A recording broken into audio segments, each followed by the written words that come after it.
Estoy comenzando como una nueva vida.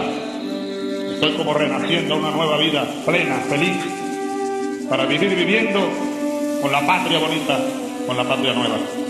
Viviendo feliz cada día más. Junto a ustedes, junto a mi pueblo amado.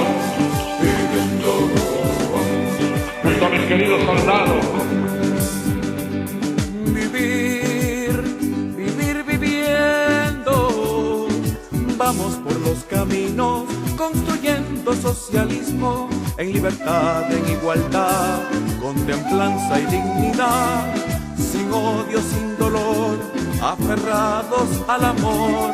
Tu palabra, comandante, nos alienta, nos cobija, nos enseña, nos obliga a trabajar en unidad, con emoción, con frenesí, al paso del gigante.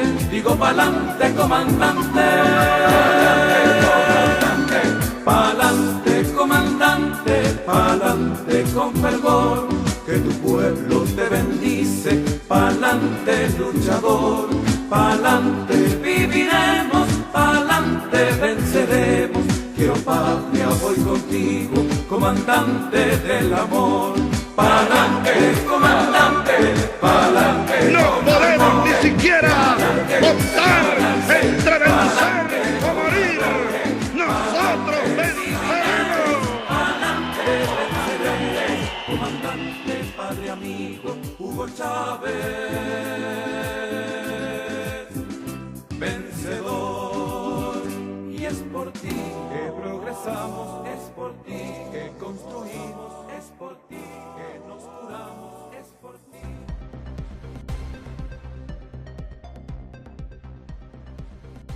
Un saludo a todas y todos, ¿vale? Estamos aquí en Referente Informativo. Pa'lante, comandante. Es una visión hoy de entender que estamos en Constitución, estamos en Revolución Bolivariana, estamos en Unidad Nacional.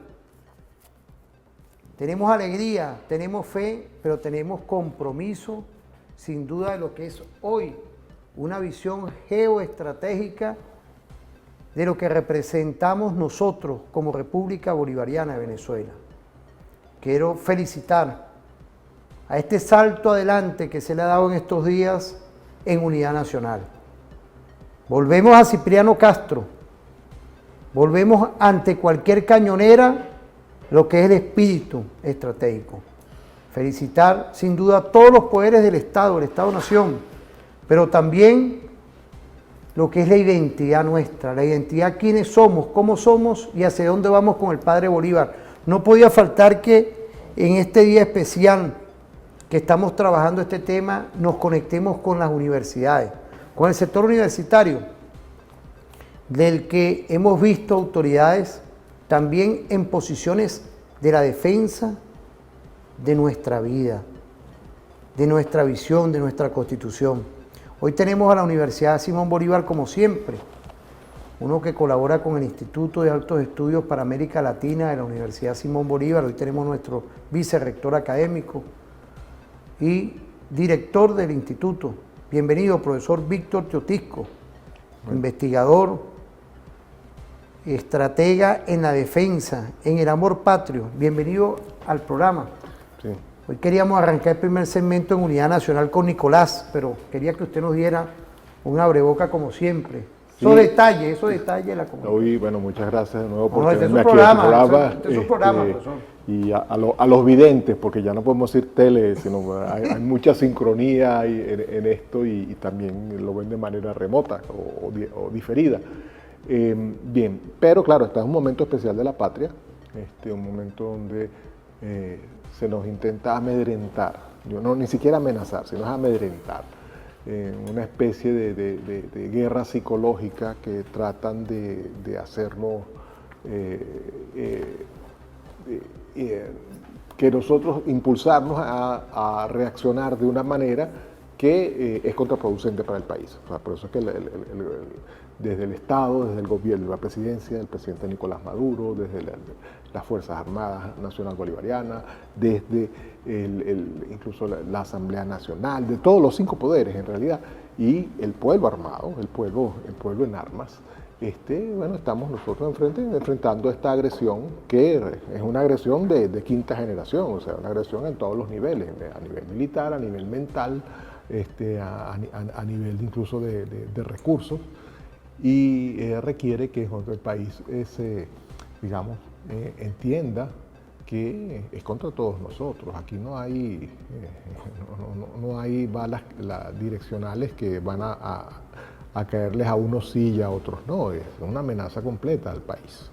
Entonces, bueno, requiere un análisis, requiere nervios de acero y entender que esto es simplemente un empujoncito que nos están tratando de enviar hacia una zona donde no queremos estar y con cabeza fría aguantar este chaparrón que va a ser breve, porque es una de las cosas que vamos a hablar, ¿no? Que no se puede mantener este esfuerzo que está haciendo Estados Unidos contra Venezuela no es mantenible en el tiempo. Fíjate, nosotros ya teníamos esa visión, pero estamos esperando los hechos. Para el segundo segmento, sin duda, tenemos lo que son los BRICS hoy, pero yo quería arrancar primero con algo que es importante. Si uno no tiene base en cualquier construcción, vamos a tomarlo con el enfoque constructivo. Construcción, los ingenieros, los arquitectos saben, y la República Bolivariana tiene un andamiaje constitucional. Entonces, en ese andamiaje constitucional vemos cómo hoy los factores, los ámbitos, el ámbito económico, el ámbito político, el ámbito social, el ámbito cultural, el ámbito geográfico, el ámbito ambiental y, por supuesto, fíjate, yo pongo de último el ámbito militar. ¿Por qué? Porque son los esquemas hoy de que dieron un salto adelante y se creó una comisión de alto nivel que es para garantizar la soberanía y la paz, del que todos los subsectores del país están integrados en esa búsqueda de seguir midiendo, vamos ahorita al lado médico, como un termómetro, la temperatura y la tranquilidad ante estas amenazas y embestidas que realiza ese señor que es el presidente de Estados Unidos con su estado profundo que lo guía. Hemos hablado en esta semana, Víctor, de lo que es la pentagonización, de cómo la pentagonización, el Pentágono, para los que se están conectando ahora, esa gente, según los estudios que hay a nivel de las redes sociales, tienen de 25.000 a 30.000 personas trabajando 24 horas en turnos, en todo eso, para, según ellos, hacer un monitoreo de la aldea global, del mundo global. Vemos hoy que ante esa inversión que esa gente hace y a la vez el problema interno que ellos tienen, buscan es hacer eso, pues, implosionar, amedrentar, meterse, buscan es como un pillo normalito por ahí, robarse o quererse apoderar de los recursos que ellos no tienen. Para ellos mantener esa estructura y ese modelo del sueño de ellos. No es sueño bolivariano, sueño de trabajo, un sueño de libertad, un sueño de paz y de solidaridad. Importantes los valores epistémicos que existen hoy y que lleva nuestro presidente diplomático, presidente obrero de la paz, Nicolás Maduro Moro. Sueño bolivariano. El sueño de ellos allá tiene muchas fórmulas del consumismo que siento y veo, con la humildad del caso, que no pueden aguantar en cualquier momento, eso hasta que se cae. Volvemos a nosotros tenemos una base institucional y quería permitirme, discúlpame que yo me enganché ahí, Víctor, porque es que estamos empezando un programa complejo, porque es estudiar al enemigo con profundidad. La comunicación hoy tiene que hacer relevancia y es un reto que tienen todos los medios y muy especialmente el nuestro que lo está dando, que es cómo llegarle a la mente, a la conciencia, porque no es poca cosa con esta embestida de la guerra que nos aplican también cognitiva, que buscan es generar miedo cuando no puede haber miedo. Lo que tiene que haber es un ímpetu de seguir trabajando, pero también es alerta. Vamos a ver ese video, te invito, que es Nicolás, con todos los subsectores y el Estado venezolano dando un paso adelante en unidad nacional. Que tiene raíz en un intento imperial del gobierno de Estados Unidos de apoderarse de nuestras riquezas, de generar un cambio de régimen, de imponer en el país un gobierno títere y de venir con la degollina de Boves, tiene una raíz internacional. Y el camino para nosotros contener la amenaza, neutralizarla y derrotarla plenamente y que triunfe la paz es la unión de todos los sectores de Venezuela por encima de distingos políticos, ideológicos, de colores, de cultura, de raza, de religiones. Unión nacional, unión nacional, unión nacional. Y por eso celebro plenamente la constitución en tiempo récord de este Consejo Nacional por la Soberanía y la Paz. Compatriotas, este que está al frente de ustedes es un hombre del pueblo. Respeto a todas las personas. Soy cristiano y tiendo a amar más a los humildes, a los que no tienen nada.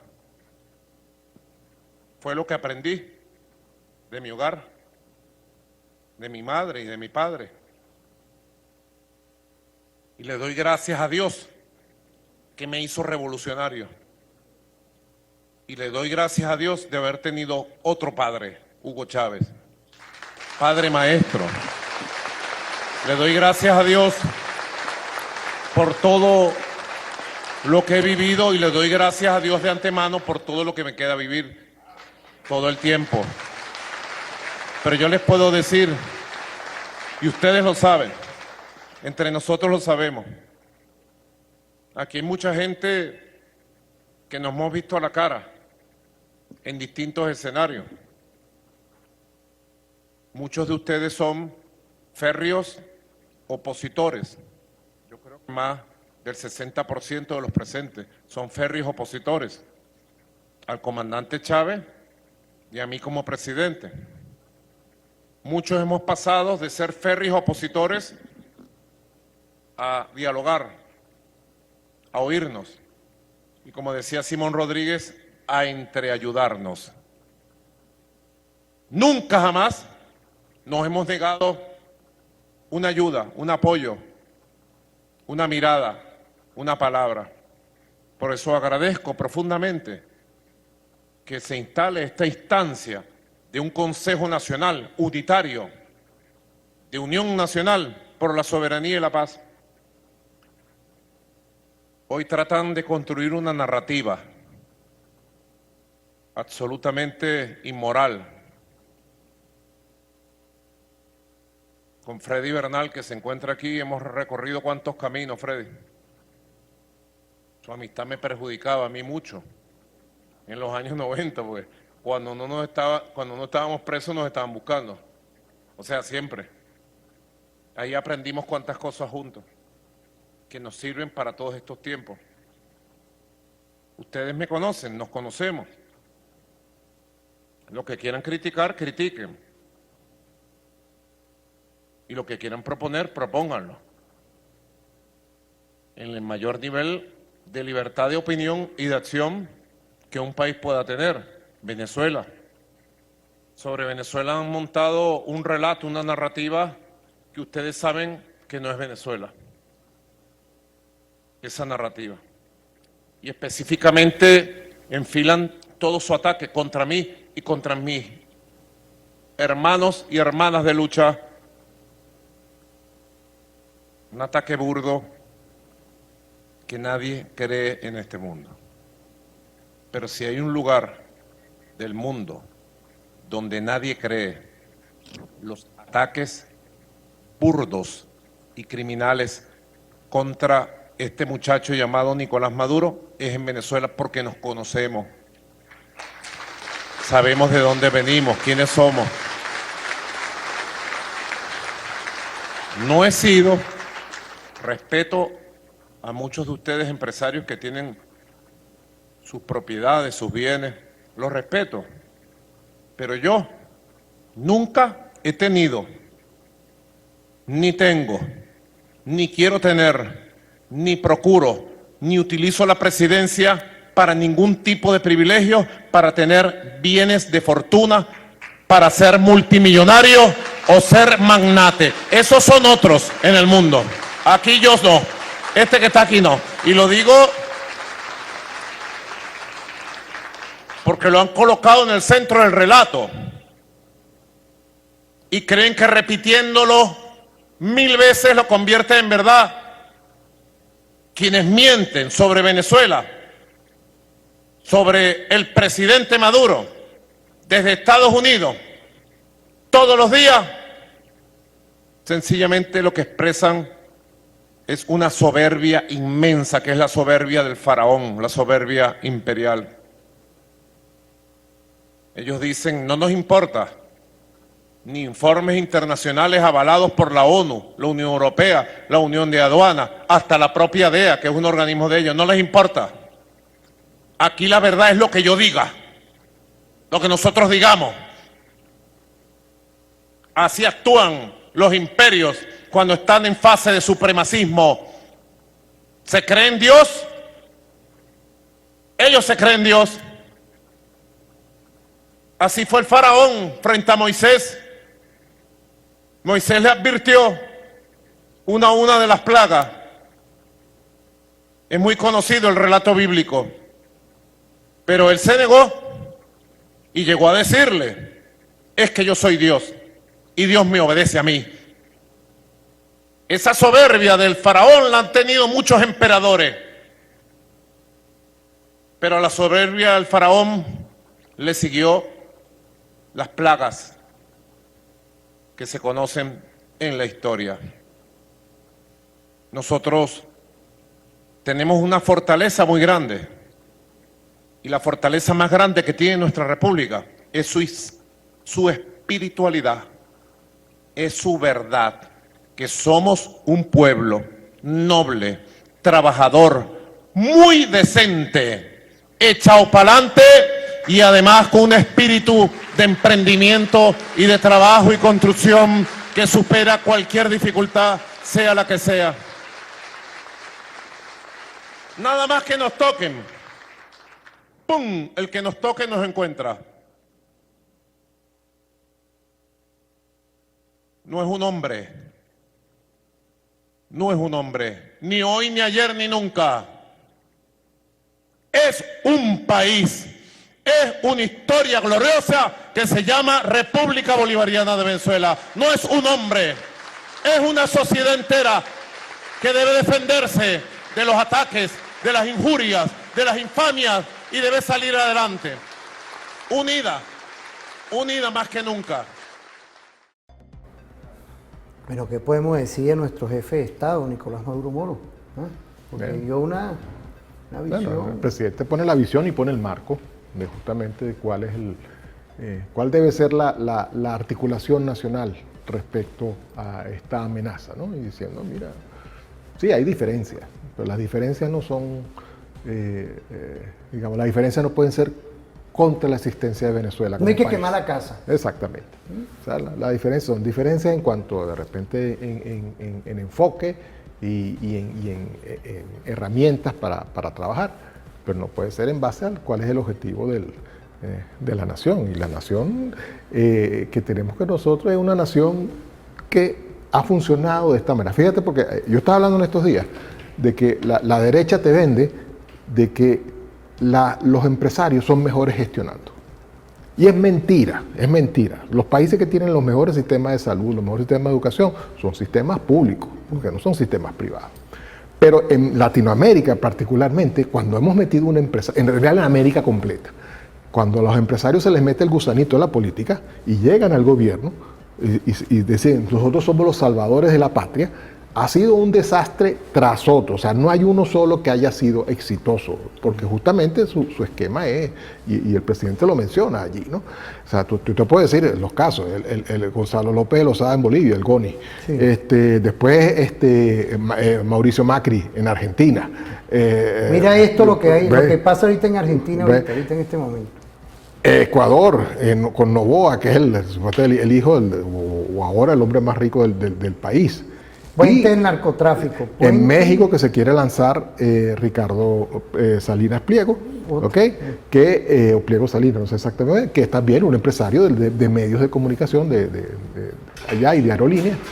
Y por supuesto Estados Unidos, que tienes a Donald Trump de empresario y tú ves cómo está tratando de convertir, si tú tienes además un empresario que tiene pocos frenos morales y pocos frenos éticos, lo que hace es que termina en fascismo, ¿ok? Como lo estamos viendo, ¿ok? Con una imposición totalitaria donde su representación del país es él mismo. Yo soy el emperador, y lo dice, o yo soy el Dios, como decía Claro, Nicolás Maduro. Nicolás le dio un prisma de los valores axiológicos muy importante en ese discurso y en esa visión, en esa ponencia. Ahí vemos un presidente canciller, un presidente trabajador que hizo tremenda gestión dentro del metro de Caracas como presidente del sindicato. O sea, estamos hablando de un jefe de Estado integral que un país sin medidas coercitivas unilaterales tuviéramos un salto adelante, porque vemos cómo hay un diálogo permanente con todos los sectores del país. No estamos dentro de aquí rivalizando con nadie, sino por el contrario haciendo lo que se llama la alta política. La alta política. Entonces yo quería que esa referencia tuya va concatenada a que hoy hay un liderazgo y hay también una corresponsabilidad de todos los actores del país. Bueno, porque además, porque no es que la hay, es que la Constitución lo demanda. Que hay una corresponsabilidad individual de cada uno de los ciudadanos con la defensa del territorio, con la defensa de la patria, pero también con la defensa del concepto de Venezuela como Estado, cómo funciona. Y esta articulación que hace el presidente de todos los sectores, y en realidad aquí hablamos del presidente, pero yo quiero recalcar que este escenario, esta conferencia, congreso, fue organizada por la Asamblea Nacional. Sí, es una alta comisión. Una alta comisión de la Ahí Asamblea Nacional. hay que felicitar también a Jorge Rodríguez Sí, Gómez. ahí porque también es una responsabilidad, o sea, los diputados son los representantes directos del pueblo, y entonces justamente lo que estamos viendo es una representación directa de cómo se debe articular la política nacional para apoyar la existencia, la defensa, la preservación de la patria. Sí, no, y es importante esa pincelada que tú le agregas, porque sin duda, constitucionalmente, los electos aquí en la Asamblea Nacional y el presidente de la República, en primera línea. Y es hoy como vemos que hay una corresponsabilidad constitucional que todos tenemos que coadyuvar, es el título séptimo del 323, 322, 323, 324, 325 y el 326, le da un lineamiento con los 7 ámbitos, las personas naturales y jurídicas que tenemos que ser corresponsables con la seguridad de la nación. Importantísimo hoy esa visión. Antes de irnos a la pausa, quería dar un cierre de este tema, porque es importantísimo. Sí, mira, en este encuentro que organizó la Asamblea Nacional, estaban todos los sectores. Entonces tú podías ver, claro, sí, estaban los sectores, los 5 poderes, pero también estaba el alto mando militar, estaban las universidades, ¿okay? Estaban los empresarios, y estaban otras fuerzas vivas del país, ¿no? que tiene, para entender que el mensaje es, mira, Venezuela no es, o sea, este asunto no es un asunto de que a mí no me gusta tu presidente, porque al final termina siendo, porque eso es lo que dice el señor Marco Rubio. A él no me gusta. Ay. Sí, ese es un asesino. Pero eso no es asunto de él, o sea, eso no tiene que ver con gusto. El punto es que a los venezolanos, nosotros tomamos una decisión en estos años, una decisión de cuáles son los poderes públicos del Estado mediante elecciones. Y hasta ahí, y eso solamente nos compete a nosotros. Y se nos quiere penalizar por haber escogido esa opción. Bien, entonces nosotros como tenemos que ponernos de acuerdo, mira, Venezuela es una entidad importante. Nosotros tenemos que entender que la agresión es contra cada uno de nosotros, porque nos quieren robar, no te voy a decir la cartera, el sustento.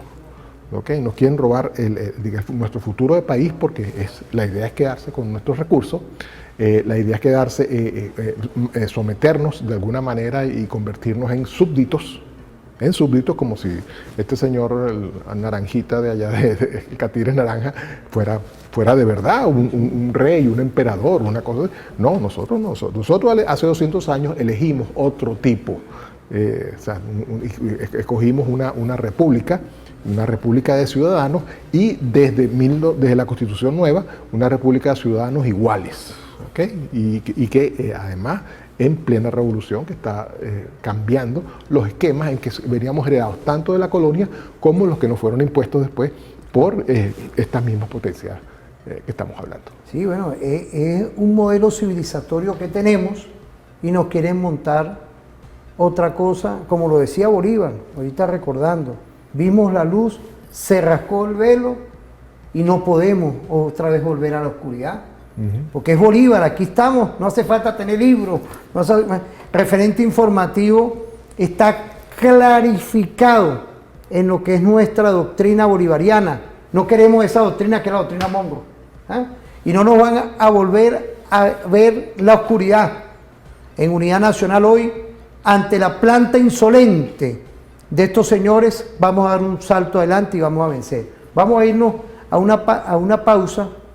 Quiero agradecerle al doctor Víctor Teotisco, al Instituto de Altos Estudios para América Latina de Claxo. Quiero saludar a nuestros hermanos de Claxo de América Latina que están conectados. Saludarlos de aquí por la planta. Tenemos un programa multiplataforma, BFAN, con un canal multiplataforma. Quiero agradecerle a todas y todos, pero también muy especialmente al sector de Claxo, que son estudiosos intelectuales, ya que hoy tenemos que dar un salto adelante con los 7 ámbitos y reflejar ante esta guerra cognitiva lo que ocurre en la Venezuela de hoy, en la Venezuela de paz, en la Venezuela de la unidad nacional. Vamos a ir a una pausa, Víctor. Sí. No se separen, no se despeguen.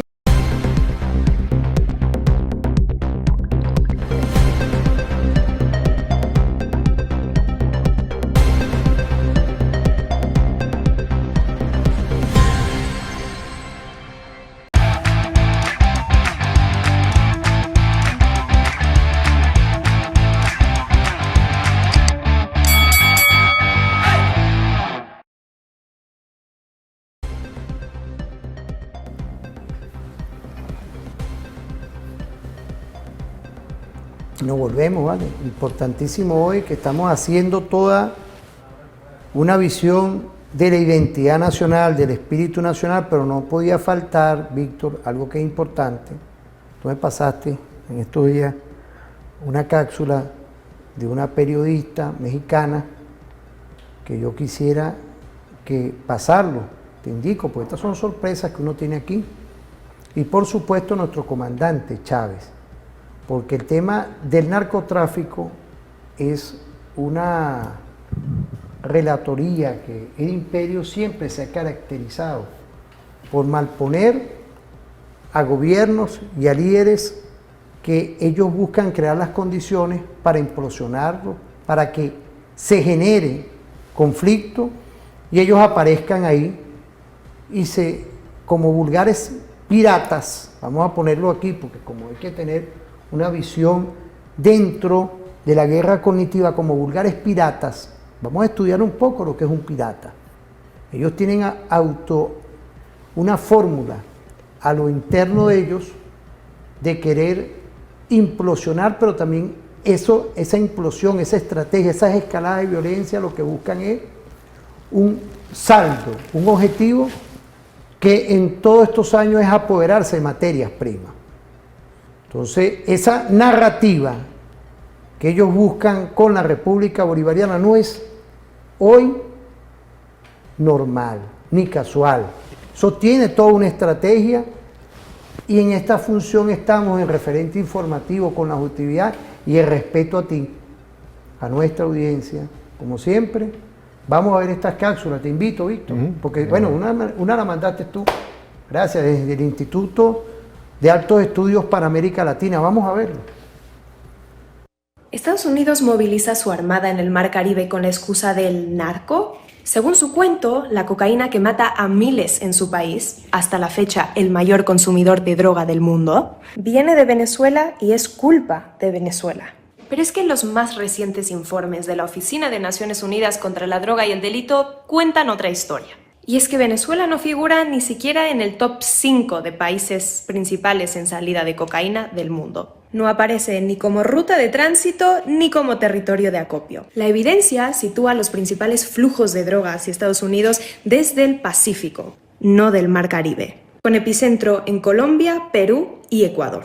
Mientras que las rutas de droga hacia Europa se han desplazado ya al cono sur, precisamente por la inviabilidad de usar a Venezuela como plataforma. Entonces la pregunta es bastante obvia. Si claramente no es la droga lo que combate Estados Unidos en las costas venezolanas, ¿entonces qué es? Y la segunda, si claramente la principal ruta de droga es por el Pacífico, entonces ¿por qué despliegan sus tropas en el Caribe? Mientras Venezuela incrementa todos los años sus incautaciones de droga, erradica cultivos, derriba aeronaves y reduce la acción de las bandas criminales vinculadas al narcotráfico, Washington entonces recurre a su relato del narcoestado para justificar sus operaciones militares. Contando ya con la complicidad de gobiernos vecinos como Guyana o Trinidad y Tobago, que bien alineados con el discurso justifican la presencia militar estadounidense en el Caribe. Pero hay los datos de las instituciones internacionales que poco pueden ser acusadas de bolivarianas desmontan la mentira. El despliegue militar en el Caribe no es una cruzada antidrogas. Es una operación política, militar y comunicacional para justificar su presencia armada en la región, su presión política a gobiernos que no se quieren subyugar ante ellos y la presión económica para ceder todos sus recursos naturales. Se trata de los yanquis. La nación más agresora en la historia de la humanidad. Se atrevieron a lanzar bombas atómicas sobre ciudades indefensas. Allí están Hiroshima y Nagasaki. ¿Qué cosa es esa? Han invadido Panamá, bombardearon y mataron a miles, quemaron un barrio entero para llevarse a Noriega, acusándolo de narcotraficante. Y allá está preso el que era presidente de Panamá.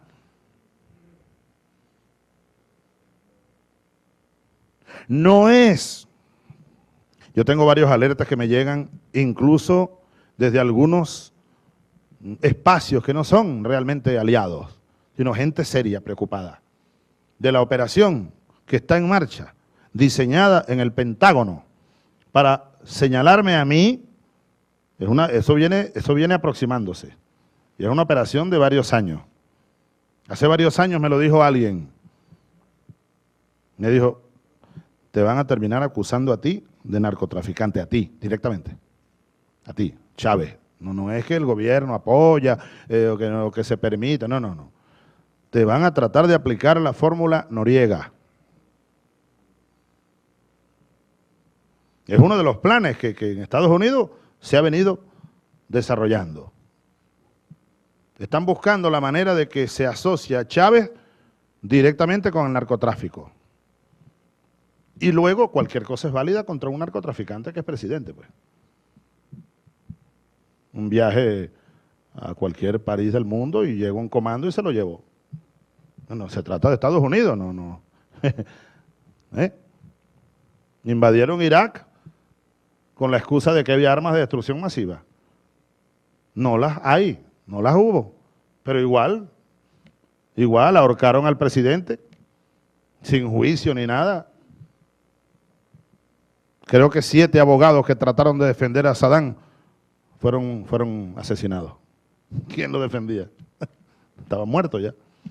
Fidel me dijo un día, Chávez, si a ti o a mí nos pasa eso, que nos invadan, dijo, lo último que podemos hacer es hacer lo que hizo Saddam, meterse en un hueco por allá. Hay que morir peleando, Chávez, allá en la primera línea de batalla. Y es lo que yo haría. Yo no voy a irme para un monte, no. Voy a morir al frente, con la dignidad de un venezolano que ama este país. Mira, fíjate la visión de Chávez como buen visionario, y lo que es la inteligencia estratégica. Ante 19 agencias que tiene el Pentágono allá, fíjate, le mandaban información. Y no es casual que esa relatoría, esa parte que aplica el imperio norteamericano, vuelvan ellos aquí. Ellos lo que no saben, o se equivocaron como siempre, y gracias al Dios que tenemos, es que aquí tenemos siempre ese Chávez vivo aquí, esos alertas que están aquí, y que siempre van a chocar con esas 11 doctrinas que ellos tienen. Porque esto hay que decirlo a nivel ya estratégico. ¿Ah? No le tenemos miedo, que hay que salir adelante en unión nacional. Vean que no es casual lo que está pasando. Chávez neutralizaba y hoy nosotros en Unidad Nacional tenemos que también seguir en esa alta política definiendo un nuevo rumbo en esta América meridional, del que vemos como Petro también está tomando posición. Lula tiene que insertarse porque van también por Brasil. O sea, es todo hoy una visión de entender que este sur global está siendo asediado. Ahí es donde voy, y más en el Instituto de Altos Estudios para América Latina. ¿Qué podemos decir, profesor? Usted como director. Ahí, fíjate, yo voy a referirme primero a las palabras del presidente Chávez, justamente de vamos por ti. Dice, vamos por ti y te vamos a acusar de narcotraficante. Y te vamos a crear el caso de narcotraficante. Pero el punto es que para tú meterle a alguien la acusación de narcotraficante, tú tienes que decir, bueno, tú eres narcotraficante, pero ¿de qué organización? Entonces, no conseguimos la organización, no importa, la inventamos. Entonces ahí viene, vamos a inventar el cartel de los soles. ¿Ok? Y entonces tú eres un cartel al cual ningún decomiso de drogas se lo puedes asignar, no identificas quiénes son, sino tú dices, no, usted es el cabeza. Y te das cuenta que es una estrategia. Falso positivo. Falso positivo, pero además es una estrategia que tiene décadas. ¿Ok? Y entonces, si funcionó una vez, funcionó con Noriega, funcionó con Saddam Hussein, funcionó con Gaddafi, bueno, ¿por qué no va a funcionar con Nicolás Maduro? Es allí, ¿no? Pero el problema es que se encuentra en contra una realidad, ¿no? Que Venezuela, justamente, como mencionó la periodista mexicana esta, Sacy Alejandre. Sacy Alejandre. Sí, muy bueno, muy bueno. Ahí ella es obvio que por aquí no pasa droga. O sea, la que pasa desapercibida porque el gobierno la que puede conseguir la decomisa, ¿ok? Y además hace un procedimiento legal. El procedimiento legal es, usted hace una interdicción, arresta a las personas, decomisa, ¿ok? Y empieza un juicio. Las personas a la cárcel o en un juicio. Lo que está haciendo Estados Unidos es simplemente asesinato de civiles. Estos dos buques, dos lanchas. ¿Okay? Y entonces tú tienes que pensar que a las cuales se les bombardea y supuestamente se les mata a los tripulantes sin juicio, no sé, y que dice, no, eran narcotraficantes. Y yo me mojo ahí y digo, mira, no, eran 11 ciudadanos. Porque hasta que tú no pruebes de que esas personas estaban cometiendo un delito, eran ciudadanos inocentes. Porque en este país, en Venezuela, ¿okay? La presunción de inocencia está en la Constitución. No, eso está en la Constitución, en el debido proceso. Ahí. Entonces, usted piensa que hay, tiene que probárselo. ¿Okay? En cambio, una persona, además, lo organiza una persona que es presidente de un gobierno al cual sí se le han probado felonías, varias, ¿ok?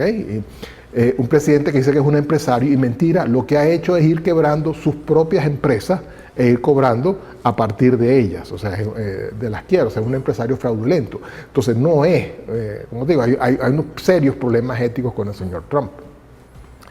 Fíjate, por ejemplo, ahorita, en estos 2 días, Trump declaró a la organización Antifa, que anunció que le iba a declarar como terrorista. Pero Antifa no es una organización, es simplemente un movimiento de personas, los antifascistas. Pero una vez que tú la declaras organización terrorista, es muy fácil después acusar a alguien, no, tú perteneces a Antifa, tú eres terrorista, inmediatamente le aplicas todas las arbitrariedades que Estados Unidos le está aplicando a los demás. A los inmigrantes irregulares. ¿Okay? Lo acusas de ser miembro de una organización terrorista que no existe. ¿Y cómo tú demuestras un negativo? Es decir, ¿cómo yo demuestro que yo no pertenezco a una organización que no existe? ¿Entiendes? Es una cuestión de un problema de lógica, pero entonces, claro, es indefensión total. Pero es importante lo que tú estás hablando, porque estamos prácticamente entrando en esa lógica doctrinaria que tienen 11 doctrinas, y los invito a estudiar, los invito a ver los programas anteriores. Tenemos varios programas que hemos desmenuzado la doctrina que implosiona y están ahí, público y notorio, que aplican los gobiernos que de turno de Estados Unidos. Sí. Y sí tenemos, y yo estoy seguro que y sabemos que en Latinoamérica, Sudamérica, tenemos un presidente narcotraficante, pero está en Ecuador. Claro. Ok, está en Ecuador. Sus empresas navieras han sido, y sus empresas bananeras han sido donde han encontrado droga. Okay. Están los elementos de convicción claramente identificados, pero bueno, es protegido por ellos. Claro. Okay. Y tú ves que además, bueno, yo no voy a decir que yo no tengo pruebas, pero hay sospecha de que su elección también es fraudulenta. Okay. Es una cuestión también de presunción de inocencia, okay. Pero las hay. Claro, pero con lo otro es público y notorio. Ahí sí. Eso ya eso tiene ya un tiempo, ya que utilizan todo lo que es la parte aeroportuaria de ese okay. señor. Porque además que simplemente con un análisis racional, de cómo es simplemente el flujo de droga de cocaína, o sea, todo se sabe. Claro. Entonces, pretender que desde Colombia, de alguna manera, se envía la droga a Venezuela, y de Venezuela por el Caribe sale, llega por el Atlántico, vuelve otra vez por El Salvador, y entonces El Salvador cruza hasta el Pacífico, ahora en el Pacífico llega al cartel de Sinaloa. ¿Qué ruta es esa? Si la ruta más sencilla es la otra. Y fíjate, es importante este tema porque estamos tocando ya América Latina, ¿no? El esfuerzo que está haciendo el presidente Gustavo Petro en toda esa costa del Pacífico de ir construyendo hoy, los que estudiamos todos estos temas, de ir construyendo hoy un cambio a lo que fue la cultura del cultivo de coca. Están invirtiendo y está él tratando un esfuerzo de erradicar esos cultivos. Bueno, que eso no le conviene al señor Trump. No solo está erradicando los cultivos, ha habido decomisos de entonces, es que lo primero que hizo Trump, y ya se cumplió esta semana, es desertificar a Colombia. ¿Okay? Es decir, en lo que empezaste a decomisar droga, entonces ya no eres fiable como socio de Estados Unidos. No, o sea, ¿por qué? Porque lo dijo el presidente Chávez y lo dijo el presidente Maduro. El principal traficante de droga en el mundo es la DEA. Así es. Así es la DEA. Y entonces, claro, tú lo que le empiezas a estropear el negocio, por decirlo así, entonces te conviertes en un enemigo. ¿Por qué? ¿Por qué la DEA? La DEA, y cuando digo la DEA, en los años 90, la CIA. ¿Okay? ¿Por qué traficaban drogas? Porque era la única manera de conseguir dinero para operaciones encubiertas, porque el Congreso de Estados Unidos no iba a aprobar dinero para esas operaciones encubiertas. Eso lo que hacía era conseguir dinero de manera ilegal para poder financiar de manera ilegal operaciones ilegales. Así es. Así es. Fíjate, estamos en tiempo, como si tenemos un tiempito ahí, porque estamos ya con otros pases. Sí, pero fíjate, antes de irnos a la pausa, es importante hoy que la América está madurando, porque no podemos dejar Argentina. Argentina ya Milei quedó descubierto. Y ese tema yo quería tocarlo, porque tenemos un tiempito ahorita. Ahí lo que estamos viendo es que justamente tratar de agraciarse, digamos, los malos se juntan, pero se juntan de manera ideológica. Y entonces tratar de conducir una realidad económica a través de ideología. La única manera que, por ejemplo, lo que ha hecho Milei es, y lo que hizo Macri antes, porque todo es, el gobierno de Milei es minoría, quienes son sus funcionarios, eran todos funcionarios de Macri. Entonces lo que estamos viendo es siguiendo la política de Macri. Macri ya endeudó a Argentina por 100 años, y Milei lo que está es vendiendo el resto de la casa. ¿Okay? Así, está dejando a los argentinos sin ningún tipo de propiedades públicas, y por lo tanto lo que queda es Estados Unidos, se convierte Argentina en un país paria. No voy a decir que es un, ¿cómo se dice?, un país desestructurado, ¿bien?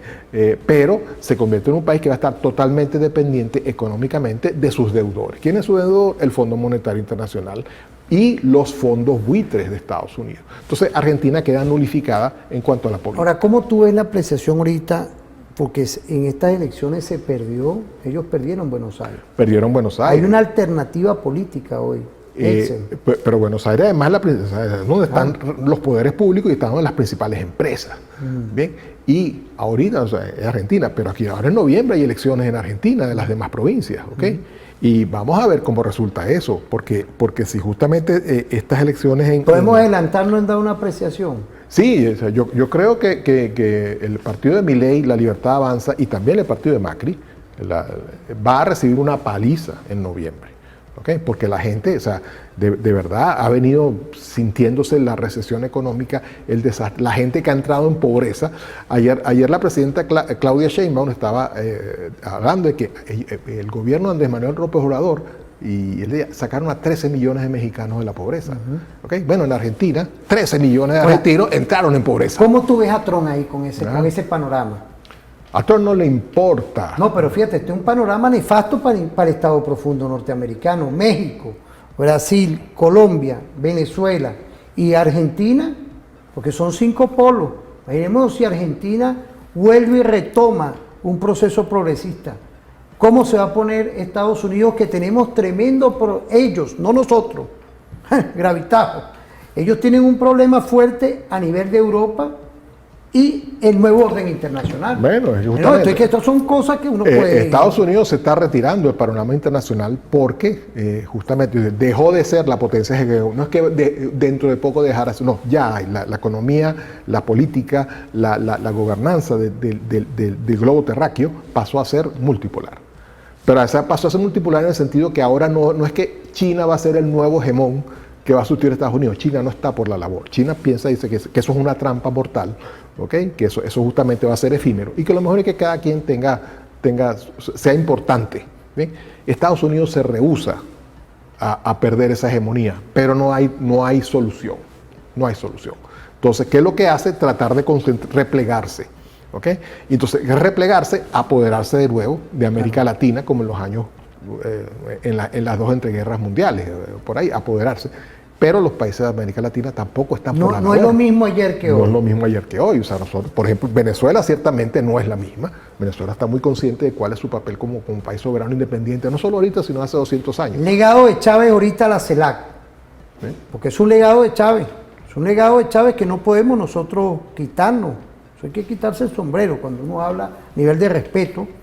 Es importante esa estructura internacional que está hoy gravitando en América Latina. Y en el sentido que lo que queda es que los que se apoyan en Trump quedan retratados. Bukele, Milei, la primera ministra de Trinidad y Tobago, ¿okay? El primer ministro de Guyana. Todos los que apoyan a Estados Unidos quedan retratados porque lo que hacen es, sí, yo lo que estoy es entregando mi país afuera, pero se empiezan a crear voces dentro de sus propios países diciendo, mira, ¿cómo es eso que nosotros somos morenitos y nos estamos subordinando a los blancos catires del norte? Ahí hay un componente colonial, hay un componente racista que está interiorizado y que está fermentando. Sí, fíjate, a la Unión Nacional, los empresarios, segmento anterior, pendiente, movimientos sociales, hay un nuevo reordenamiento institucional en esta América Meridional. Imaginémonos si nosotros nos plegamos con este señor Trump. Nosotros quedamos por fuera, nuestra energía hay que venderla, el gas, el petróleo, nosotros no podemos regalarla y potenciar todo nuestro sistema industrial privado y público. Eso yo creo que es la visión geoestratégica de Nicolás Maduro Moro. Y yo me acuerdo además que, fíjate, cuando o sea, son ideas. Son ideas, y el presidente Nicolás Maduro lo que hace es desarrolla, pero también una concepción que tenía el presidente Hugo Chávez, que era que, bueno, tenemos que cambiar, la burguesía venezolana tiene que cambiar de orientación y de motivo y de sustento. Entonces, ¿cómo tú creas tú? Bueno, tú creas una base industrial del país, tú creas unos empresarios que no dependen de a quién le van a comprar y a vender en Estados Unidos, sino que simplemente, mira, vamos a producir en el país o vamos a ser comerciantes globales. Mira, me interesa eso. ¿Ves? Comerciantes globales, a nuestros empresarios, todos los que fueron ahí, que están ahí, tienen que ser comerciantes globales y para eso tiene que haber un pulso. Porque si además, o sea, ¿por qué? Porque Estados Unidos te está poniendo aranceles, entonces no te conviene andar vendiendo arancel porque te van a cobrar un arancel. Te está imponiendo incluso para que tú puedas, a los venezolanos que quieren ir a Estados Unidos, incluso con visa de negocio, se las van a negar. Entonces ellos mismos están cercenando esta situación. Uno tiene que mirar hacia otros lados. Y al mirar hacia otros lados, así se te abren nuevos panoramas. Pero no nos vamos a adelantar. Ahí tenemos en el próximo segmento los BRICS. Los BRICS es importante. Los BRICS hoy que tiene una visión geoestratégica y la Venezuela de hoy, a pesar de que no hemos entrado, pero ya se ven las voces de lo importante de estar ahí en ese nuevo contexto del nuevo orden internacional. Vamos a ir a una pausa, Víctor.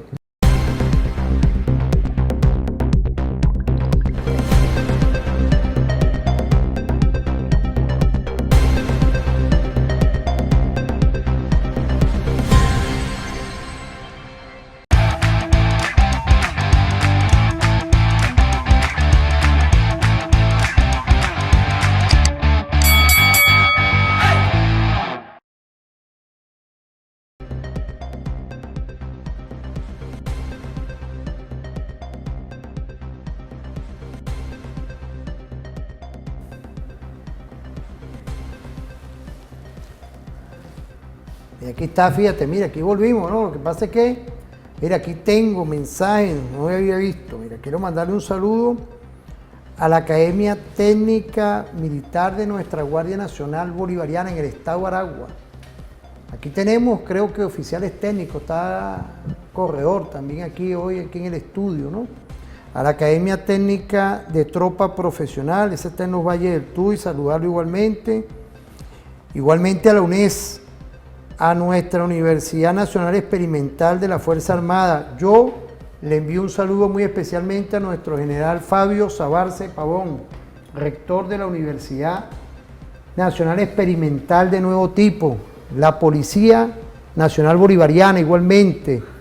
Fíjate, importantísimo cuando uno habla del sector universitario, que nuestro comandante Chávez edificó el plan Alma Mater, y puso lo que son las universidades especialísimas, la Universidad del Deporte, la Universidad Militar Bolivariana de Venezuela. Ahí está nuestro mayor general Pérez Larroso, un saludo a él y a todo el equipo. Él es viceministro de Educación para la Defensa y rector de la Universidad Militar Bolivariana. Está nuestro mayor general, igualmente Fabio Sabarce Pavón, quien fue comandante de nuestra Guardia Nacional Bolivariana. Un saludo. En estos días nos vimos en el Mazo, Fabio. Un saludo a ti y a toda la Universidad Experimental de la Seguridad. Un saludo. Y están otras universidades experimentales que nacieron de ese plan, que hoy Nicolás Maduro Moros ajustó y está en un salto adelante como siempre. Él, como estratega perfecto del legado de Chávez, que no se aparta él. Y un saludo a nuestra primera combatiente, la doctora Cilia Adela Flores de Maduro. Un saludo a ella. Pero hoy queríamos venir en este segmento con el tema geopolítico. La Venezuela de hoy está sola. Ahí tenemos unos videos. Obviamente Venezuela no está sola. Creo que ayer se firmó un convenio importante con Rusia. Pero vamos a ver esos videos, porque no es nada más con Rusia, con China. Están los BRICS y van a estar, yo estoy convencido de eso, mira. Van a estar ahorita porque en ese sistema de integración, la moneda nuestra es igualita. Ahí tienen que estar nuestros empresarios, ¿vale? Tienen que estar nuestros emprendedores, tienen que estar nuestros pueblos unidos, no con esa nefasta política del señor Estados Unidos, no. Aquí tenemos que avanzar y ojalá que avance toda esta América meridional. Ahí, que a Monroe hay que alejarlo totalmente de esto. A Monroe y a los traidores y las traidoras, que buscan implosionar a los pueblos del mundo, porque eso es como un virus. Eso es como un virus que hay que irlo neutralizando. Ese tipo de política de implosionar, de buscar peleas, de buscar como sea, ¿para qué? Para enriquecerse. Aquí están los traidores a la parte que se han ido, están viviendo cómodos allá. ¿Quién los mantiene? Eso es lo que yo te pregunto a ti, ¿quién mantiene a esa gente? Pero vamos a ver estos videos, vamos a verlos. Escudo BRICS, Estados Unidos deberá retroceder. BRICS rescatan a Venezuela de Estados Unidos. El Caribe se ha convertido en el nuevo tablero donde se define el pulso del poder mundial. Lo que hace pocos meses parecía un incidente aislado, hoy se ha transformado en un choque frontal entre potencias. El bloque BRICS, liderado en este episodio por China, ha puesto un límite que Estados Unidos no esperaba encontrar en aguas que siempre creyó bajo su control. Venezuela, asediada desde hace años por sanciones, bloqueos y campañas de descrédito, acaba de recibir un respaldo que cambia el equilibrio regional, un escudo político, económico y militar del BRICS frente al intervencionismo estadounidense. Todo comenzó con un hecho que, en apariencia, parecía menor: el abordaje de un barco pesquero venezolano en su propia zona económica exclusiva. A solo 48 millas náuticas de la isla La Blanquilla, un destructor estadounidense interceptó y ocupó durante 8 horas una pequeña embarcación de pescadores artesanales. El contraste fue brutal. Un buque de guerra con misiles y marines entrenados contra 9 hombres armados únicamente con sus redes de pesca. Pero lo que parecía un acto de intimidación se convirtió en un detonante geopolítico. China no tardó en reaccionar. El portavoz de la Cancillería, Lian Jian, habló con dureza y precisión. No fue un comunicado diplomático más, sino un ultimátum. Las acciones de Estados Unidos constituyen una violación de la soberanía venezolana y una amenaza directa a la paz regional. Pekín advirtió que no aceptará que Washington use el pretexto del narcotráfico para justificar operaciones militares y que cualquier intento de repetir incidentes similares tendría consecuencias. La respuesta fue clara y sin ambigüedades. Venezuela no está sola. Una línea roja para Estados Unidos. El mensaje chino llegó con la fuerza de lo inevitable. Nos oponemos al uso unilateral y excesivo de la fuerza y a cualquier injerencia en los asuntos internos de Caracas, declaró Jian. Y en esas palabras quedó marcada una línea roja. Para Venezuela fue un alivio estratégico. Después de años de aislamiento diplomático, ahora cuenta con la voz de la segunda potencia mundial poniéndose de pie frente a la primera. Para Estados Unidos, en cambio, fue un golpe a la narrativa construida durante décadas. Acostumbrado a operar sin contrapesos en el hemisferio occidental, la advertencia china demostró que la era de las cañoneras ya no puede ejercerse sin costos. Lo más inquietante para Washington es que Pekín no está solo. Rusia, India, Brasil y Sudáfrica cerraron filas en foros internacionales respaldando la denuncia venezolana. La maquinaria mediática del BRICS calificó el incidente como un acto de piratería de Estado y advirtió que cualquier escalada militar en el Caribe sería respondida con medidas económicas y diplomáticas de gran alcance. Caracas denunció el incidente con imágenes contundentes. Videos transmitidos por corresponsales mostraron a los marines estadounidenses descendiendo del destructor USS Jason Dunham para ocupar el barco pesquero. El desbalance era evidente: fusiles de asalto contra redes de pesca, poder naval contra trabajadores humanos, como la prueba irrefutable de que la llamada guerra antidrogas no es más que un disfraz para una intervención. El recuerdo histórico pesó en cada palabra.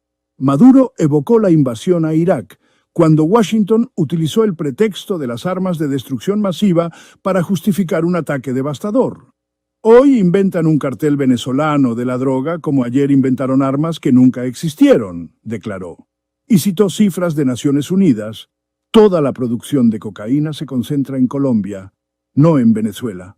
Ese argumento, reforzado por los datos internacionales, dejó al descubierto las grietas de la narrativa estadounidense. Si el pretexto es falso, entonces la presencia de buques militares en el Caribe responde a otra lógica: la del control geopolítico y energético. Detrás de cada maniobra, el recurso más codiciado aparece como trasfondo.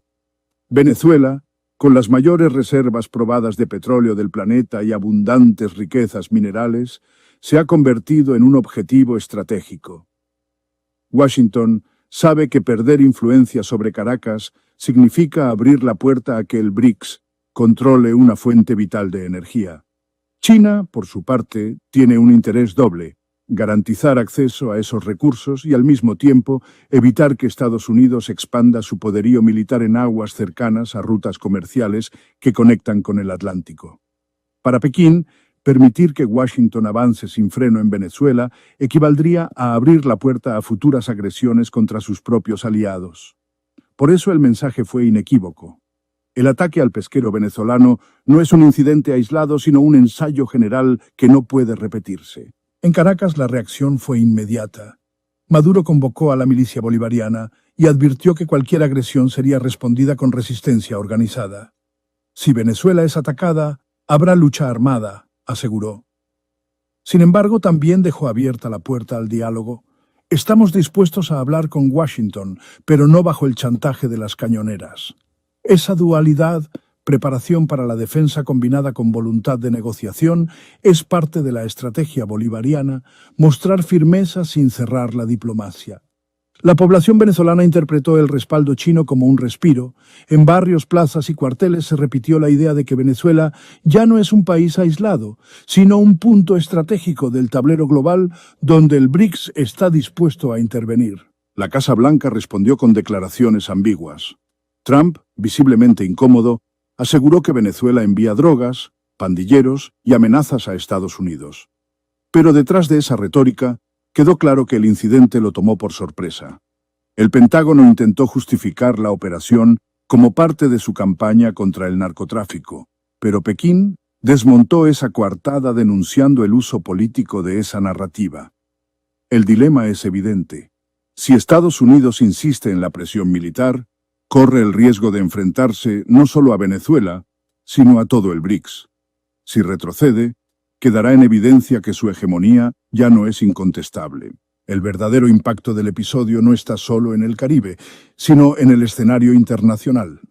Con este respaldo, el BRICS demostró que puede actuar como un escudo colectivo para proteger a países asediados por Washington. El bloque ya no es solo una alianza económica, sino una plataforma política y potencialmente de seguridad. Moscú envió un mensaje paralelo desde el Kremlin. Cualquier intento de desestabilizar a Venezuela amenaza la estabilidad de toda la región. Brasil y Sudáfrica sumaron apoyo en foros multilaterales y la India pidió que se respete el derecho internacional y la soberanía de los estados. El mensaje fue conjunto. Venezuela no será un nuevo Irak, ni un nuevo Afganistán. El episodio del pesquero reveló una verdad que ya no puede ocultarse. El Caribe se ha transformado en el epicentro de una nueva guerra fría.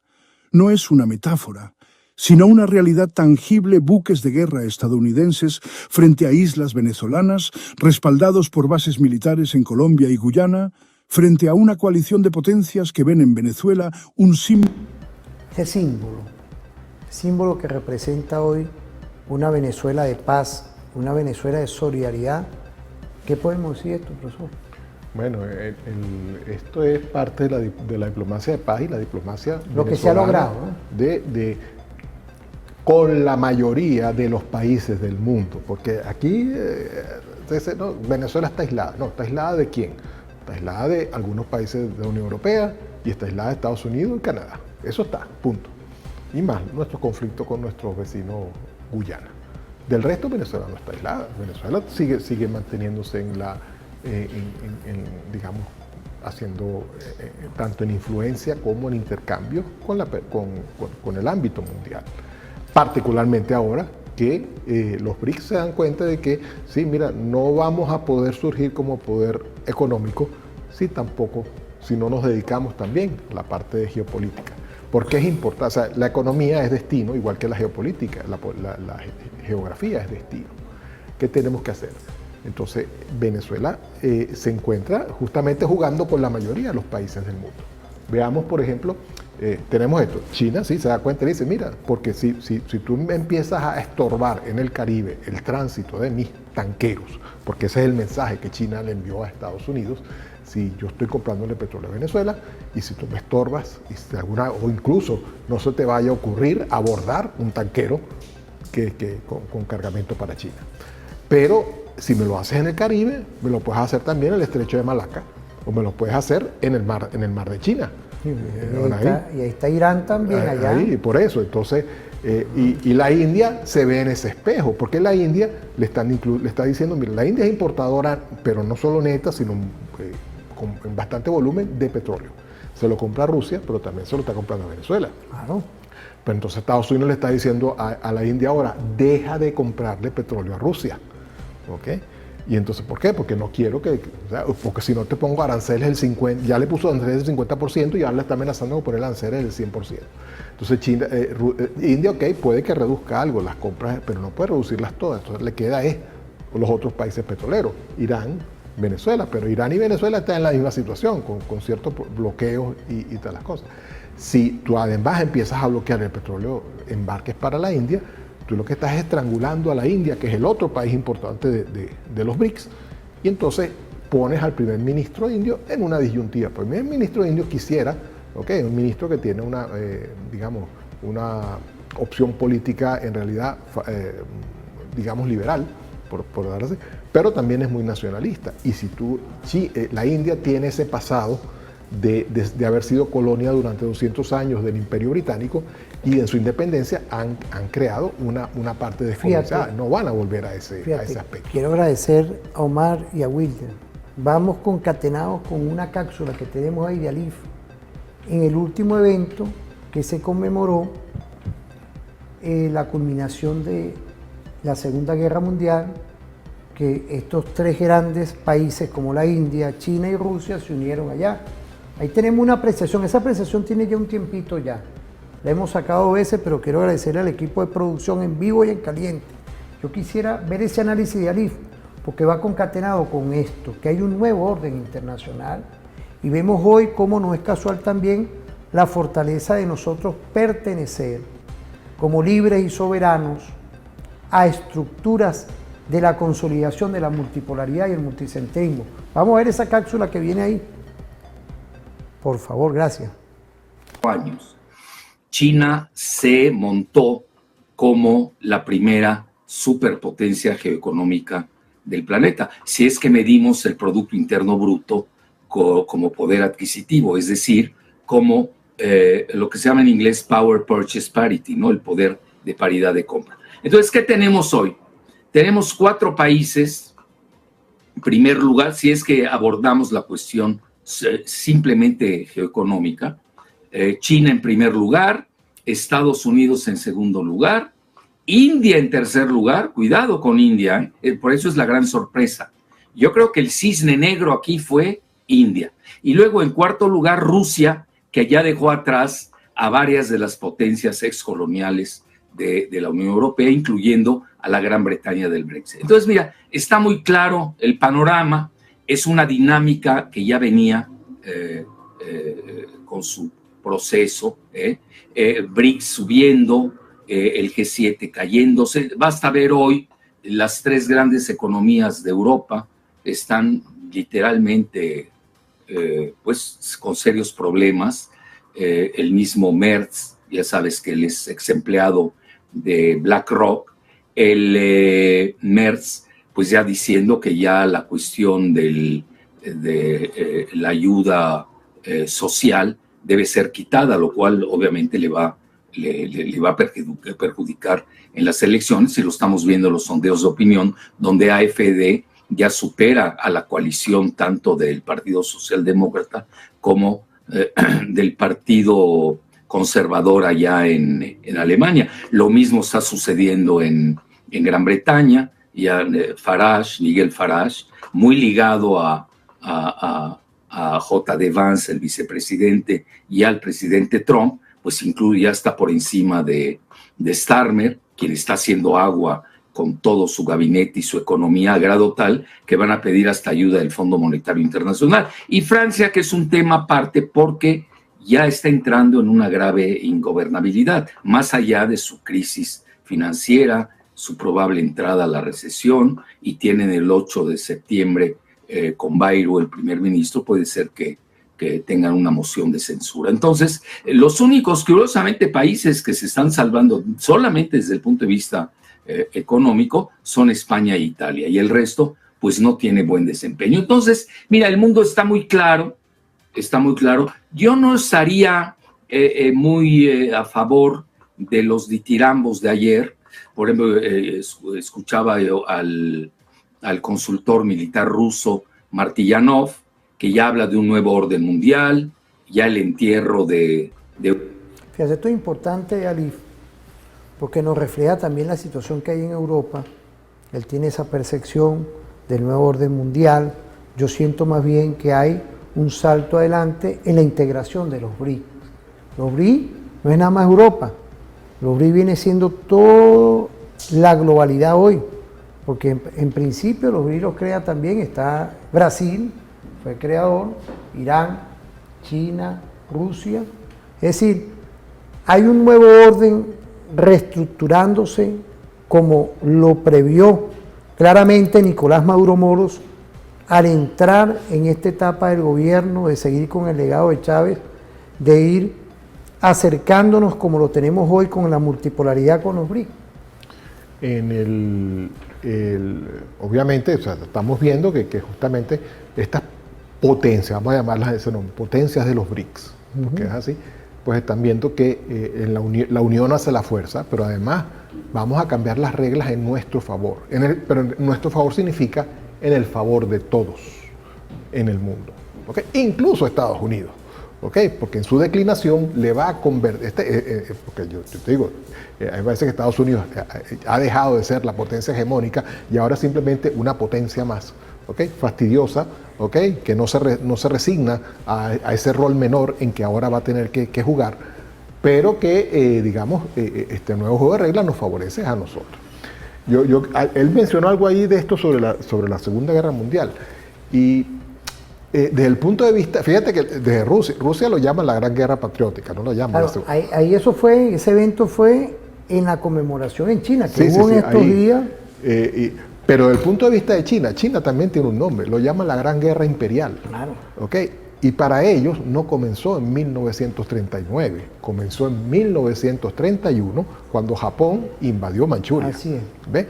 Entonces, nosotros tenemos que el punto, incluso en 1931 Hitler ni siquiera estaba en el poder. Es la historia de la guerra. En Alemania. Es así. Entonces, la perspectiva de China, la perspectiva de la India, la perspectiva de Rusia sobre lo que fue esta guerra, Segunda Guerra Mundial, que fue la que niveló el tablero para el ascenso y la dominancia de la hegemonía de Estados Unidos, es distinta a la que tenemos nosotros, la que se nos ha inculcado en Occidente, ¿no? Entonces, claro, nosotros pensamos que Rusia fue la que ganó la Segunda Guerra Mundial, fue la que puso los muertos, fue la que puso los grandes ejércitos y fue la que puso prácticamente el repliegue de toda la... En esta centuria estamos derrumbando a Hollywood. Cuando hablo de Hollywood, esa metáfora, esa visión de creer que fue Estados Unidos que hizo todo un poco de cosas que a la vez... Pero sí, ese punto es importante. La industria cultural. Porque la industria cultural la creó Estados Unidos justamente para ese mensaje. O sea, ellos fueron los que ganaron la Segunda Guerra Mundial. Patton, con una línea de tanques desde París hasta Alemania, logró conquistar Europa. No, eso no sucedió así. ¿Okay? Eso no sucedió así. Estados Unidos tuvo un rol en el teatro europeo, pero su rol principal, estoy de acuerdo, que fue en el teatro del Pacífico. Así es. Directamente con Japón. Pero China también, o sea, ellos, no olvidemos que Japón ocupó partes de Australia, partes de la India, partes de Indonesia,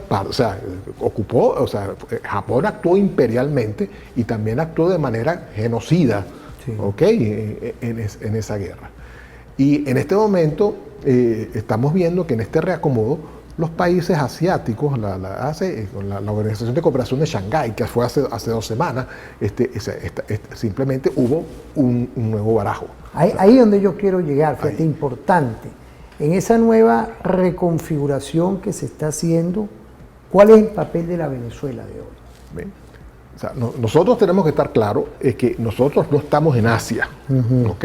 O sea, nosotros estamos donde estamos, pero con una posición estratégica envidiable, ¿okay? Porque dominamos un mar Caribe, sobre todo el mar Caribe interior, es casi todo nuestro, es algo que nos olvidamos, y son rutas principales de tránsito de mercancías y recursos. O sea, ese es el punto chino.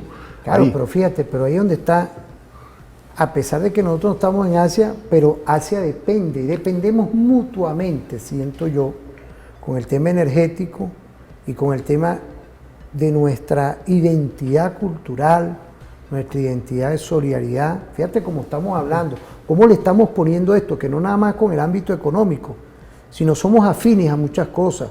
Es igual cuando uno ve la solidaridad de Rusia con el general Chukov, que fue el que logró la visión de Stanley y de llegar a Berlín.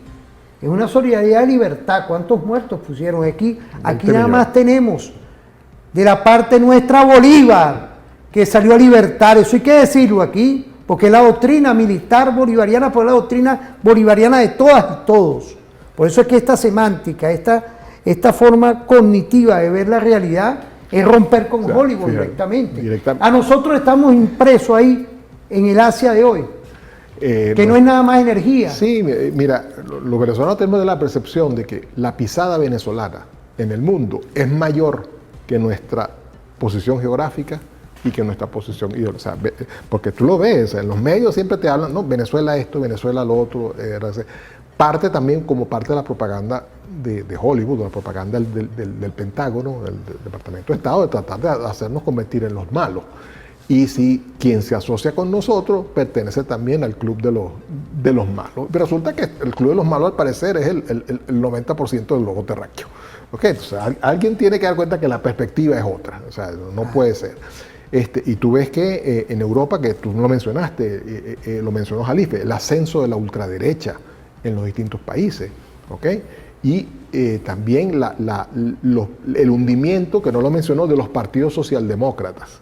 Estos partidos que mencionaban un poquito, sí, vamos a tener alguno que otra política social, pero en realidad siempre estamos con los empresarios y siempre estamos con la derecha. Esos partidos se están hundiendo. O sea, hay una evidente polarización a todos los niveles en todos los países europeos, como la que estamos viendo en Estados Unidos. La diplomacia bolivariana de paz. ¿Okay? ¿Ah? Es lo que nos queda. Porque en el tablero, en ese tablero. En un mundo que se va polarizando, te obligan a tomar lados. ¿Okay? Y a nosotros nos conviene, por un lado, estar con los BRICS. Queremos participar de los BRICS. ¿Por qué? Porque justamente es el nuevo esquema económico y el nuevo esquema político que desde hace unos años está mandando en el mundo. Entonces, y la única manera de hacerlo es en estas relaciones de paz. Y a toda Sudamérica, toda América Latina, de México para abajo, ¿okay? Aunque México va a tener un problema, porque México pertenece a América del Norte y tiene un tratado de libre comercio que Trump modificó para convertirlo en un tratado a favor de Estados Unidos. Pero entonces México también está mirando a ver qué hace. Entonces, nosotros estamos viendo que esto además es una especie, vamos a dividir el mundo, los anglosajones europeos, anglo-europeos, contra los que no somos anglo-europeos. Y entonces me hace mucha gracia a veces, yo escucho a la señora esta, la Sayona, como le dice Diosdado Cabello, ¿okay? Hablando que Venezuela es parte del mundo occidental. No, Venezuela no lo es. Nuestros valores, algunos son inculcados más que todo por venir de la ocupación española, pero no es así. ¿Okay? Nosotros estamos viendo que a nosotros nos conviene más bien ser un país insertado dentro de ejes multipolares, donde tenemos un montón de influencia, porque así, donde tenemos los recursos que ofrecer, pero además ofrecemos algo que quizás se perdió un poquito en los años 50 y 60, una posición soberana, una posición nacionalista, ¿okay? En contra de estos esquemas neoimperiales que se nos quieren imponer. Vamos a irnos a una pausa, por ahí están las señales ya, gracias a todas y todo, el general Tiempo, vamos a irnos a pausa y volvemos. Por ahí tenemos el reporte del Cuerpo de Investigaciones Científicas, Penales y Criminalísticas. Saludar al comisario general Vladimir Flores de aquí, con Wilder Vargas, Omar Ruiz, todo este equipo perfecto de referente informativo, y también a nuestro capitán de la paz, nuestro ministro del Poder Popular para Interior, Justicia y Paz, Diosdado Cabello Rondón. Diosdado José, vamos a irnos con ese reporte, vamos a una pausa y volvemos.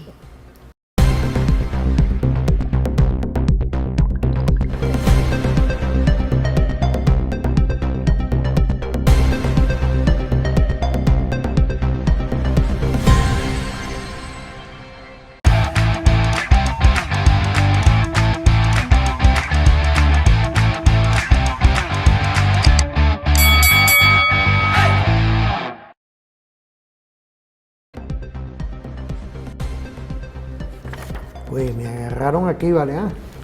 Sí, pues es que vamos a trabajar el tema de petróleo, ¿vale? La Venezuela del petróleo.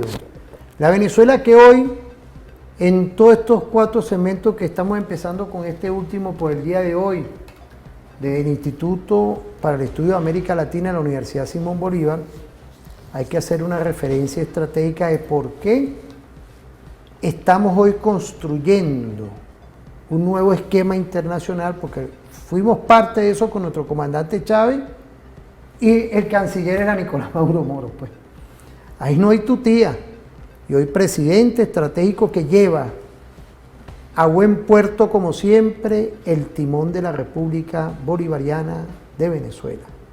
Ahí tenemos unos videos, lo hemos pasado varias veces, te alerto esto, porque fueron escogidos, ¿oíste, Víctor? Fueron escogidos porque dan una referencia histórica de lo que nos dijo Chávez. Eso lo hemos pasado varias veces y lo vamos a seguir pasando. Nada más y nada menos un Chávez alertando el tema petrolero, de quiénes somos y el por qué somos.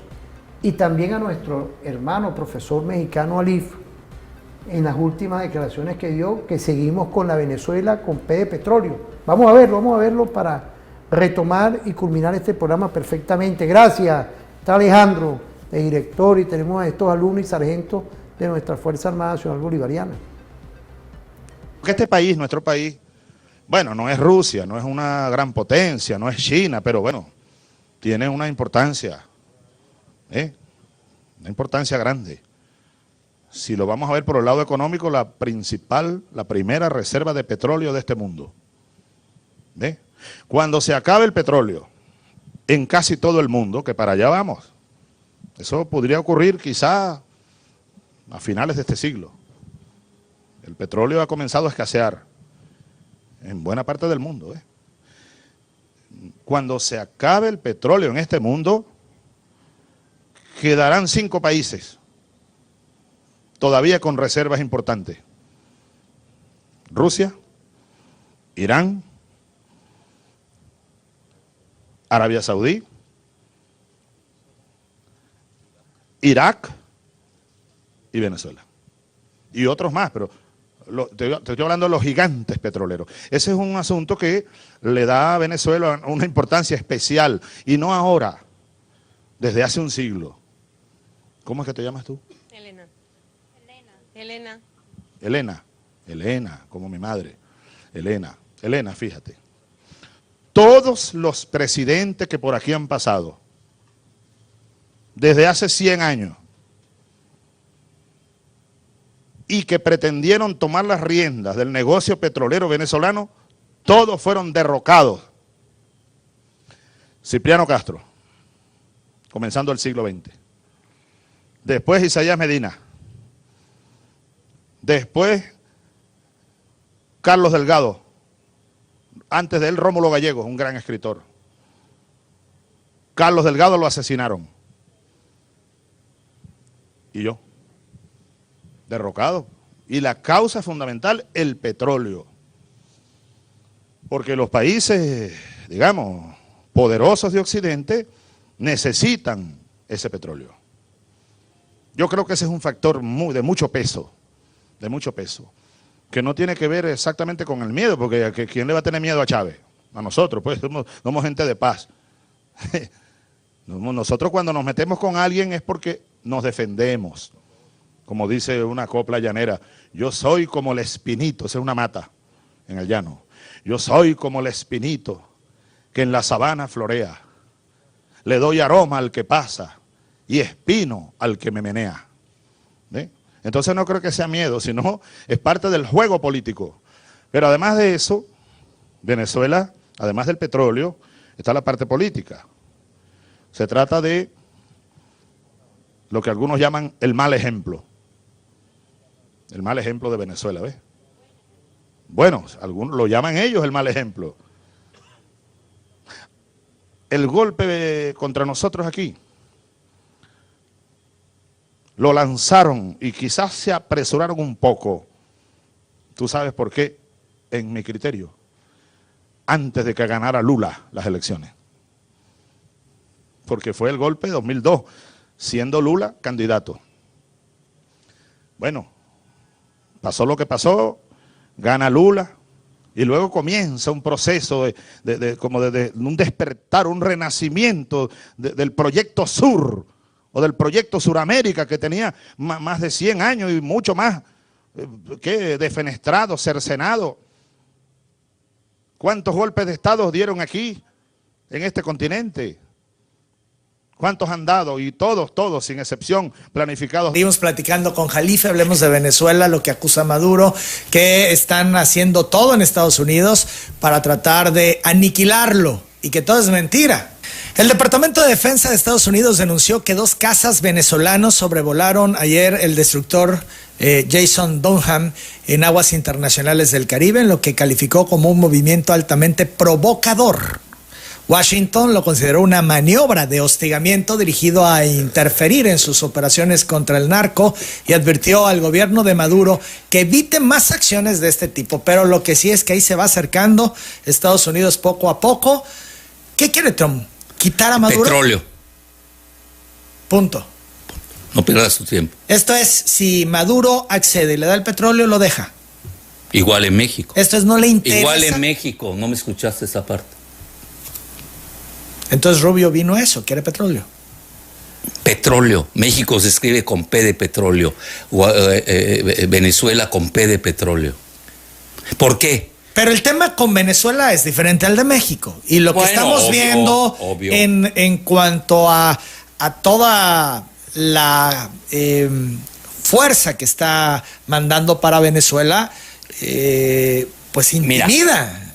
Yo tengo ahí varias hipótesis. Hoy me voy rápido. Una, ¿por qué empecé con lo de Marco Rubio? Es que hay que entender who is Marco Rubio, ¿no? Bueno, Marco Rubio ha aceptado cosas que tú, cuando lo ves programáticamente, era imposible que las aceptara. Por ejemplo, el acercamiento con Rusia, que no lo hace él, y se cuadró.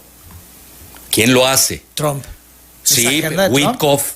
Steve Witkoff, que vende bienes raíces, son los inmobiliarios, que es Házaro además. Bueno, ¿quién hace de parte de Rusia? Es que hay que seguir esos personajes. Kirill Dmitriev, igual, son los que arman toda la cuestión de la explotación energética en el mundo. Bueno, ahí te va.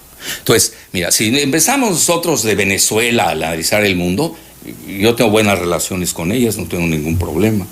Pues se va a equivocar uno de todo, porque no estás viendo la jugada desde arriba. ¿Cuál es la jugada hoy en el Olimpo? Te voy a dar 2, a nivel petrolero y a nivel gasero. Y ojalá aquí ustedes que son petroleros a carta cabal, ni les pagan. Sí, oye, bueno, ve la deuda, oye, no se miden. Y parece que no van a reconocer lo del 2024. Por lo menos no todo el monto, es lo que se dice, lo que se comenta. Se comprometieron a pagar a más tardar en marzo, estamos en septiembre y están sufriendo mucho las empresas y los empresarios. Bueno, y ese es el primer ingreso productivo del país, imagínate. Bueno. Pero ya hubo todo un plan para recuperarlo. Bueno, ahorita déjame ir al Olimpo, por favor. Tú me bajas al infierno. Oye, terminemos pues con esta parte de Venezuela. Petróleo, no pierdas tu tiempo. Bueno, incluso hay un juego ahí que se hizo entre Trump y Maduro. Aunque no lo creas, no se llevan tan mal, No se llevan tan mal. Regresó Chevron a Venezuela y tiraron debajo del autobús a Guaidó y a la María Elena de allá, no te vayas a confundir con otra María Elena. Bueno, entonces están en eso. ¿Por qué? Porque hoy el juego es petrolero y gasero.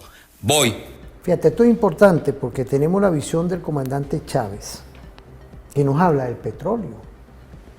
Y es petróleo. Tenemos ahorita, estas son apreciaciones que están volando ahorita en este subglobal de lo que hoy vemos como geopolíticos profesores. Ven a su criterio que sigue la P de petróleo pendiente ante lo que es el interés del Estado profundo norteamericano, las grandes corporaciones. Y vemos hoy a la vez que en estas amenazas, en este engaño, estas operaciones de engaño que aplica el señor Trump, nosotros vemos que en lo interno existe una apetencia por dominarnos. Y vemos a la vez lo que hemos estudiado en todo este programa, muy especialmente, lo que significa el nuevo orden internacional, que son los BRICS, la CELAC. Es decir, este sur global está dando mucho hoy que visorar por el tema de las materias primas. ¿Qué podemos decir hoy culminando el programa, profesor? Bien, Porque estamos aislando, mira. Jalife lo desarrolla obviamente en base solamente a los recursos, petróleo y gas, ¿ok? Y los otros minerales y las otras cosas en un segundo plano. ¿Por qué? Bueno, porque, como lo dijo el presidente Chávez hablaba de un horizonte al final del siglo. En realidad los cálculos son para el 2050, que es dentro de 25 años. Que Estados Unidos deja de ser, o sea, Estados Unidos ahorita está explotando su producción interna con el fracking y todo eso, pero eso también se acaba. La necesidad energética de ello. Y eso eventualmente, el fracking lo que hace es que además destruye el yacimiento, o sea que ya no vas a poder extraer nada de él. Bien, todo lo que le quedan son lo que venga de afuera. Estados Unidos no ha hecho una reconversión industrial, ¿okay? Tiene su parque industrial y pesado. De hecho, se ha deteriorado. Sitios como Detroit, como todo el estado de Michigan, incluso con lo que se llama el cinturón de hierro, no sé qué, simplemente se oxidó allí. Y encima, todo lo que fue la industria digital, toda la industria electrónica, se le hizo outsourcing a China, y ahora China es la que domina la tecnología. Entonces, en este momento no hay base industrial. Lo que queda entonces es ver cómo hacer para poder nosotros seguir funcionando con petróleo, porque reconvertir la industria estadounidense a otro tipo de energía es enormemente caro, ahora porque es tarde, y además la tecnología la dominan los chinos. Ahí. Entonces es someterse a esa nueva tecnología. Tú lo que te queda es ver, bueno, yo quiero seguir explotando los combustibles fósiles.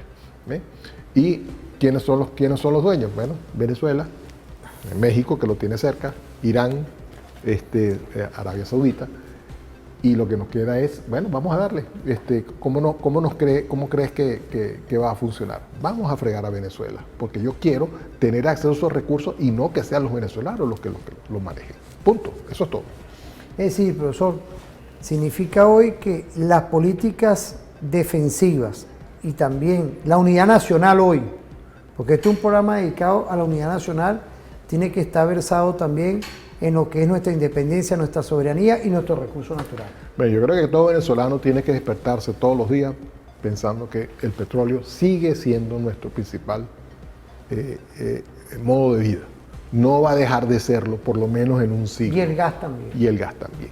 ¿Ok? Y entonces, toda nuestra política venezolana... Nuestros industriales que nos puedan estar viendo hoy. Claro. Altos, pequeños emprendedores también. Nuestro espíritu nacional con todos sus sectores. Hoy tenemos que entender que tenemos que ir hacia este modelo civilizatorio, libertario, bolivariano y de protección a nuestros intereses fundamentales para nuestras generaciones. Nosotros sí, porque nosotros podemos hablar de diversificar, que es parte de la política también del Estado, ¿ok?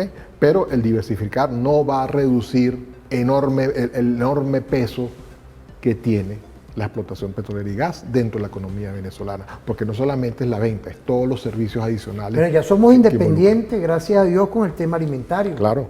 Y eso es gracias a esta unión nacional. Y poco a poco vamos a estar implementando industrias pequeñas y medianas que tienen, por ejemplo, donde se empiecen llamamos la fábrica de fábricas, pero es la maquinaria para fabricar maquinarias, es la que necesitamos implementar en el país también. Ya está con la ciencia y la tecnología, importante la Universidad Simón Bolívar.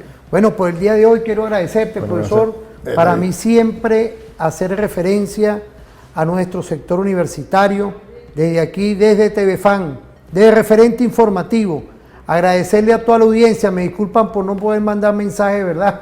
Porque estamos conectados ahorita y quiero agradecerle a este Dios que nos ilumina, darle de verdad a todas y todos un feliz día y nos vemos en otra oportunidad. Nos vamos ahorita, que pasen feliz día.